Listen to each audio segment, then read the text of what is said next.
Hi, welcome back to Fire and Water Astrology. My name is Ashmin, for those of you that don't know. It feels like I haven't filmed in a really long time, even though I'd last uploaded last week.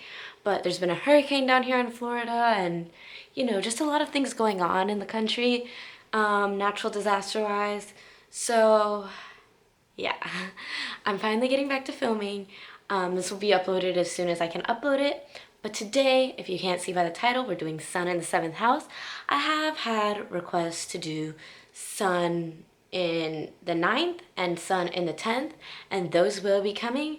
But Sun in the 7th has been one that I want to do because this is my placement, and I feel like it's a really difficult placement, and I feel like people that have it would benefit from understanding it a little bit more because it definitely helped me to understand it more.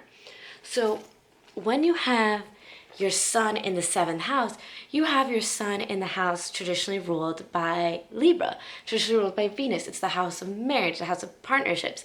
And your sun being in this house doesn't mean that you are a Libra. So for example, I have a Leo sun. So I'm a Leo, but my sun is in the 7th house. So what that means is that I'm going to act and want to be seen as a Leo, but in 7th house situations. So I typically shine and act like a Leo the most when I'm around people, when I'm in small one-on-one situations, when I'm in small groups of people.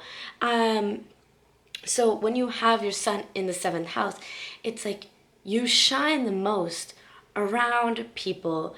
And the 7th house is your descendant, right? The 7th house is behind you. You don't see your 7th house. So the sun is your light. You give your light to other people.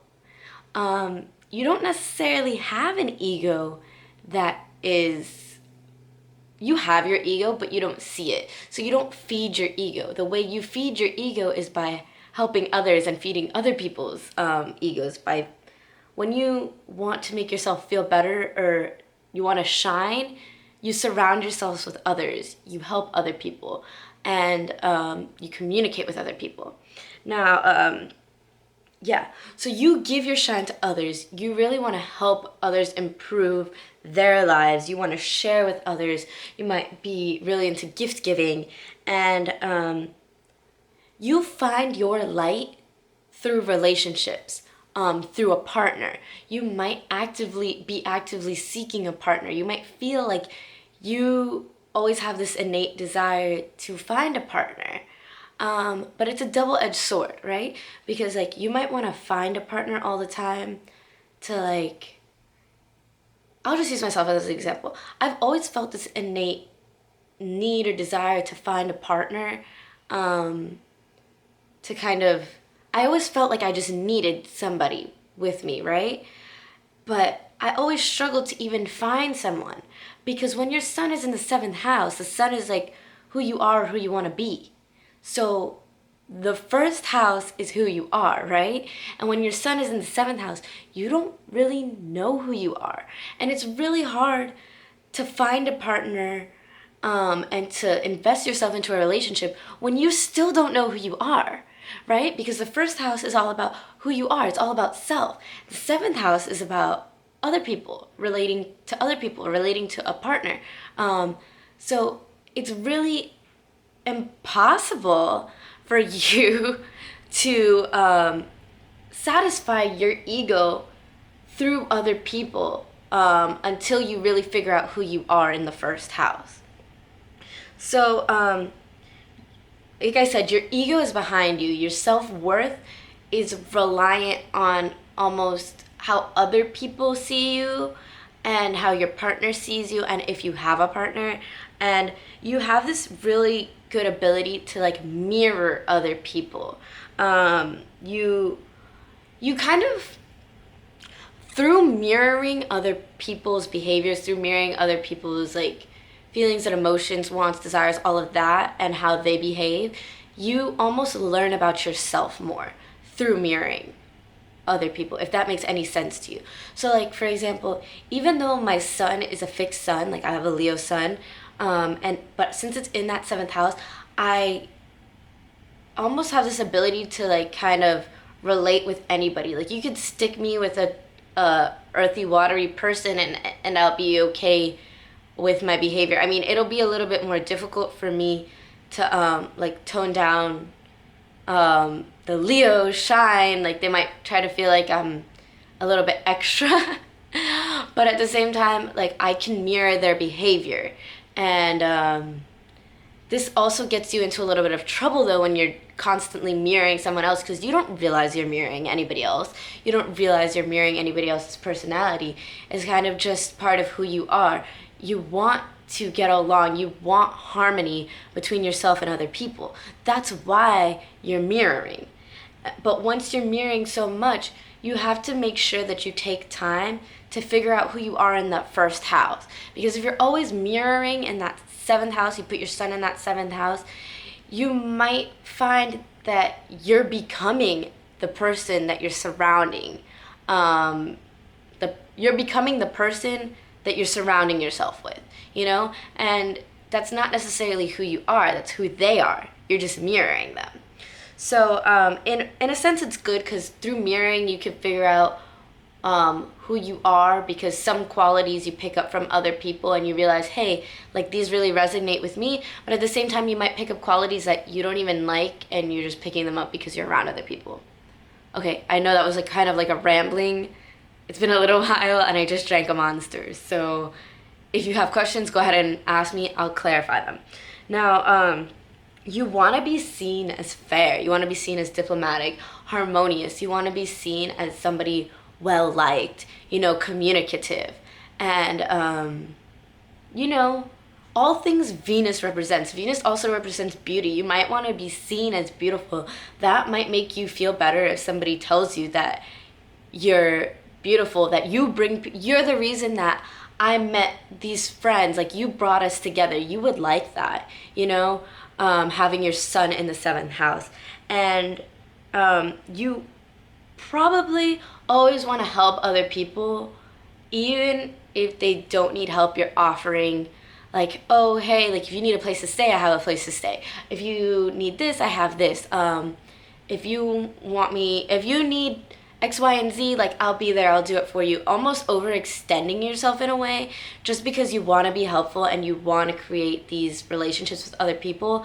And the way you know how to do it is through like offering help or services or, you know, whatever, goods. And okay, yeah, so in those one-on-one situations that you typically shine in, that's how you really develop your potential. You kind of realize who you are when you're around another person or another couple, maybe like two people, just because it gives you more feedback. When you're by yourself, you're a little bit more confused as to who you are. I know like when I'm feeling down or confused, when I'm by myself, I don't really gain clarity. I gain clarity when I'm around someone else. Typically, like a best friend or my sister, or, you know, when I'm dating someone, not partner, it just helps me to gain clarity, or a friend, you know? And so like your happiness and your vitality is tied to connections. If you don't like when connections between people, whether it's business, friendship, romantic, it's severed. You like to maintain those connections. They almost give you confidence, they give you life and happiness, and you really value those connections with people. It's almost rejuvenating for you in a way. Like if there's a friend that I haven't seen, even if it's only been a week, when I see that friend, it really just makes me feel better about myself. And it's not like the friend is telling me things like affirmations about myself. Just spending time with that person, feeding that connection really helps you to realize who you are in a sense, if that makes any sense to you. And you almost need to relate with others. Relating with others gives you a balance within yourself, because you're always we're searching for like this balance, whether we know it or not. And like, even though I'm a Leo, I you know, like I am fixed, I know who I am, kind of, or what I want, I guess. But my son's in the 7th house, so I really don't know who I am unless there's someone else around me to play off of. Like, if my sister's around, let's just use my sister's example, and I'm feeling a certain way, just having her there and just sit, like, talking it out with her, even if she doesn't give me any advice, just talking with somebody gives me the confidence to know who I am. Does that make sense? Because the sun sign is like how you express, but like the house is where, like what part of your life. So like for example, my Leo sun, I'm gonna express, like I like self-expression. That's how I identify. I like to self-express. But where? With other people. I like to self-express with other people. I don't want to self-express on my own, right? So like if you had a Virgo sun in the 7th house, it's like you want to be very practical. You might be really into your work, but you wouldn't want to work on your own all the time. You know, you would like having somebody there to help feed off, like to feed off of, to reflect back, to gain feedback from. I'm just reading what else I wrote. Okay.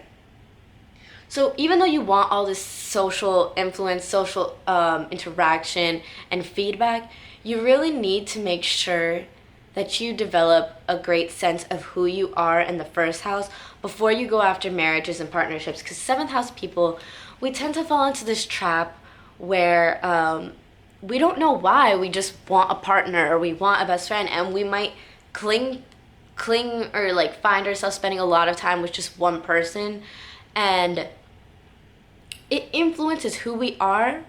And not only does it influence who we are, it just can cloud your judgment as to what you want and to how you come off. And before you can search for a romantic relationship, really soul search and delve into what's in the 1st house for you. So like, I'm gonna just use me as an example because I have this placement. My son's in the 7th house, so like I can get lost when I get into romantic relationships. When I get into romantic relationships, I pick up all the habits of the person I'm with. Also, my Venus is in Libra, so that kind of like picks up there too. But if I go back and look in the 1st house, I have Saturn in the 1st house. So I need to be true to like my work ethic, my goals.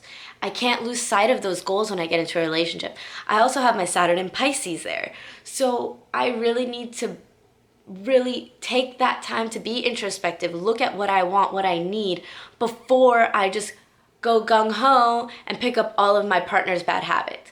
For example, when I dated one guy years ago, I would just do everything that he did, go everywhere that he went, and I lost track of my Saturn in the 1st house, my Pisces in the 1st house, and I felt, in the beginning it was a nice feeling because you have a partner there with you, but you lose track of who you are and you feel like you lose your sense of self in relationships.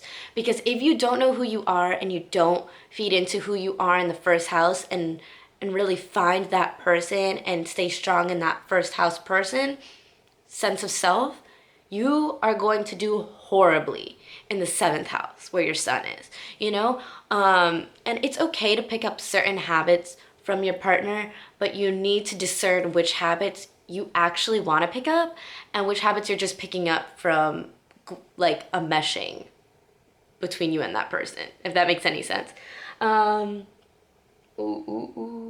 Okay, I'm gonna read exactly what I wrote. I wrote, relationship partner won't be successful if you do not find your self-worth first. I don't know what else I could say about this placement. I know it's a little bit jumbled, but if you guys have any questions, go ahead and leave them below. Yeah, and I'll be happy to answer them. Bye. Thank you guys for watching. Thank you guys for waiting. I'll see you in the next video. Bye.